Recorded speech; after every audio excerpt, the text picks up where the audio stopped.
Hello दोस्तों, आज 11 फरवरी 2022 के जितने भी इंपॉर्टेंट क्वेश्चन हैं वो आपको इसी वीडियो में मिलेंगे। तो दोस्तों, उससे पहले एक मोटिवेशन कोट से स्टार्ट करते हैं। लोगों को अपने सपने मत बताओ, बस उन्हें पूरा करके दिखाओ, क्योंकि लोग सुनना कम देखना ज़्यादा पसंद करते हैं। दोस्तों, ये था आज का मोटिवेशन कोट्स। तो चलिए हम अपने पहले क्वेश्चन की तरफ चलते हैं। ये रहा अपना पहला प्रश्न। प्रतिवर्ष विश्व दलहन दिवस कब मनाया जाता है? तो ये प्रतिवर्ष विश्व दलहन दिवस मनाया जाता है 10 फरवरी को। कब मनाया जाता? 10 फरवरी को। प्रतिवर्ष विश्व दलहन दिवस कब मनाया जाता? 10 फरवरी को। अब इंपॉर्टेंट फैक्ट्स पे नजर हम डालते हैं थोड़ी। ये देखिए दोस्तों, इंपॉर्टेंट पॉइंट है। 10 फरवरी को मनाते हैं। 2019 से ये स्टार्ट हुआ था दलहन, और दलहन वर्ष 2016 को घोषित किया गया था। और बाजरा मतलब मिलेट्स वर्ष 2023 है। दोस्तों, दालें प्रोटीन का सोर्स हैं। दाल की जड़ों के अंदर एक जीवाणु रहता है जिसका नाम राइजोबियम जीवाणु। इसमें जो क्या होता है, नाइट्रोजन का स्थिरीकरण होता है। Next question.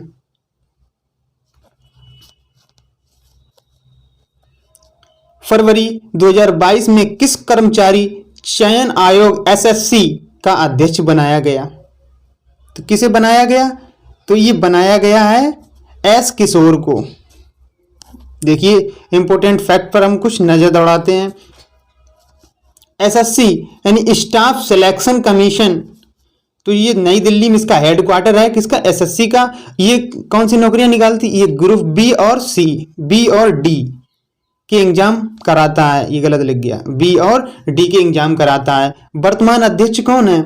एस किशोर।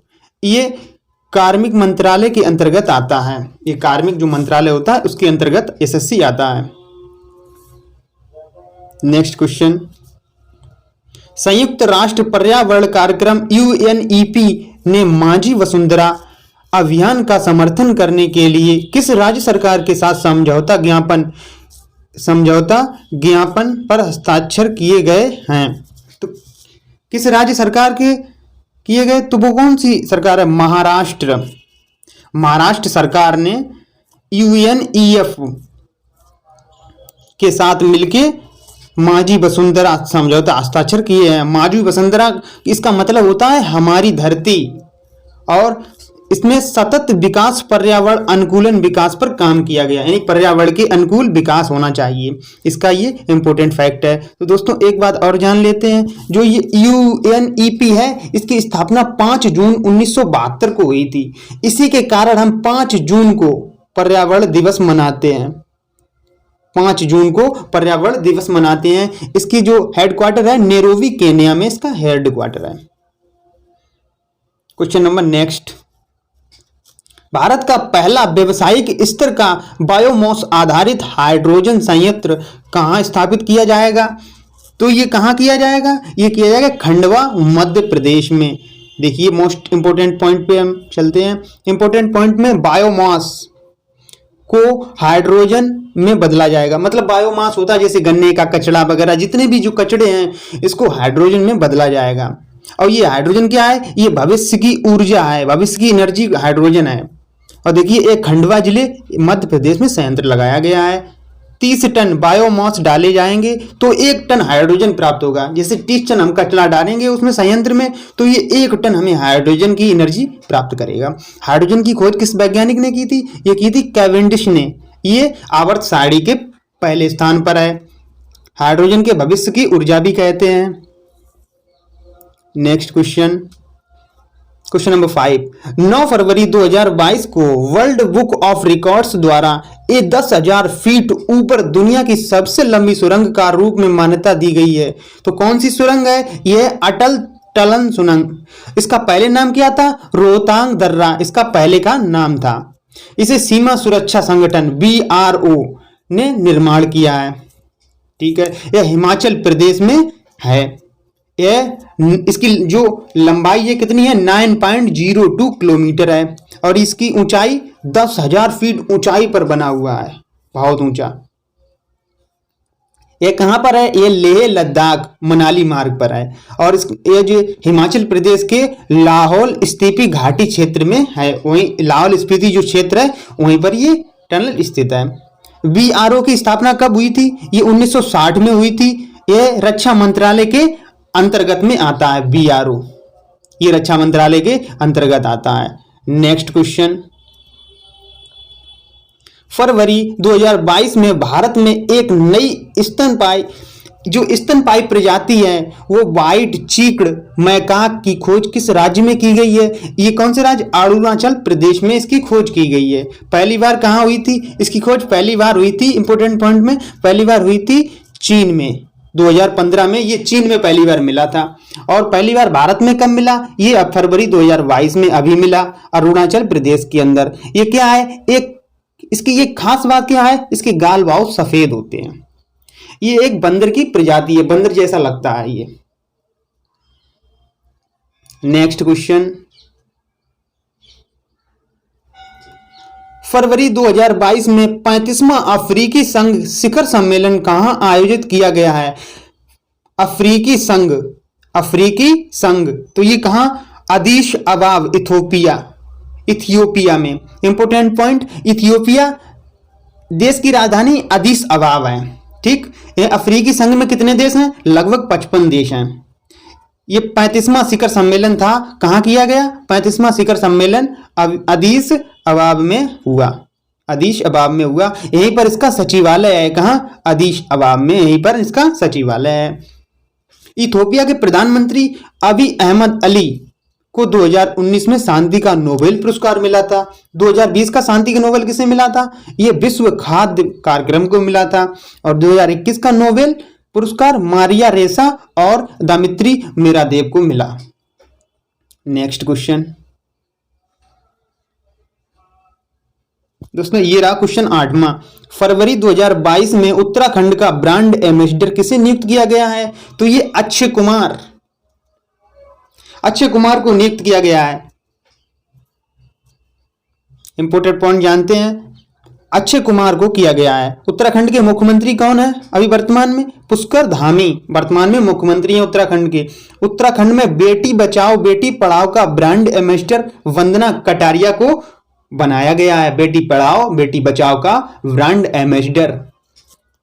क्वेश्चन नंबर 9, 9 फरवरी 2022 को आईपीएल 2022 की नई टीम अहमदाबाद फ्रेंचाइजी का आधिकारिक नाम क्या रखा गया है? तो ये क्या रखा गया है? ये गुजरात टाइटंस, आधिकारिक नाम गुजरात टाइटंस रखा गया है। इंपोर्टेंट पॉइंट, आईपीएल 2022 में 15वां संस्करण है। 2022 में 10 टीमें खेलेंगी। पहले कितनी थी? पहले 8 टीमें थी। 2 नई टीम कौन सी आई? तो 2 नई टीम आई, अहमदाबाद और लखनऊ की टीम। अहमदाबाद का नाम क्या है?